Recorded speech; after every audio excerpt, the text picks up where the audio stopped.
অসুস্থ আত্মীয়কে দেখতে গিয়ে সড়ক দুর্ঘটনায় প্রাণ হারালেন একই পরিবারের 7 জন সহ মোট 8 জন। সকালে নাটোরের বড়াই গ্রামের বনপাড়া হাটিকুমরুল মহাসড়কে ভয়াবহ এই দুর্ঘটনা ঘটে। ট্রাকের সাথে মুখোমুখি সংঘর্ষে মারা যান মাইক্রোবাসে থাকা সবাই।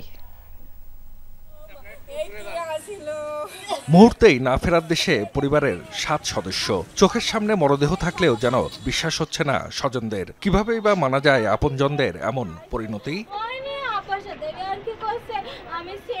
অসুস্থ আত্মীয়কে দেখতে কুষ্টিয়ার দৌলতপুরের ধর্মদহ এলাকা থেকে মাইক্রোবাসে সিরাজগঞ্জের উদ্দেশ্যে রওনা হন জাহিদুল ইসলাম, তার স্ত্রী শেলী খাতুন, শেলীর বোন আঞ্জুমানারা, আন্নি খাতুন সহ তাদের আরও 3 স্বজন। নাটোরের বড়াই গ্রামে বনপাড়া হাটিকুমরুল মহাসড়কের আড়াইমারি এলাকায় পৌঁছালে বিপরীত দিক থেকে আসা একটি ট্রাকের সাথে সংঘর্ষ হয় মাইক্রোবাসটির। ঘটনাস্থলেই মারা যান 5 জন। হাসপাতালে চিকিৎসাধীন অবস্থায় প্রাণ যায় চালক সহ আরও 3 জনের।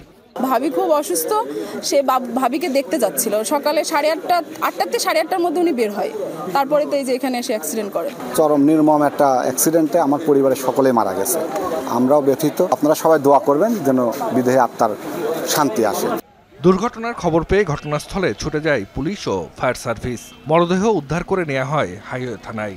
প্রাথমিক যেটা আমাদের স্পটে এসে যেটা মনে হচ্ছে মূলত ট্রাকটাই তার রং লেনে পরিবর্তন করে আসার কারণে মূলত মুখোমুখি মাইক্রোবাসের সাথে সংঘর্ষ হয়েছে আমাদের মনে হচ্ছে।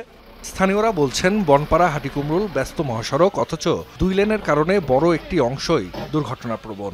4 লাইন করলে অ্যাক্সিডেন্টটা কমবে আমি মনে করি, কারণ এত বড় দুর্ঘটনা হয়। এর আগে 29 জন একসাথে মারা গেছে, তারপরে 6 জন একবার মারা গেছে। অতিরিক্ত গতি যেটা, এটা হাওয়াই পুলিশকে একান্তভাবে দেখার জন্য আন্তরিকভাবে জানাচ্ছে। কি কারণে এই দুর্ঘটনা তার তদন্ত চলছে।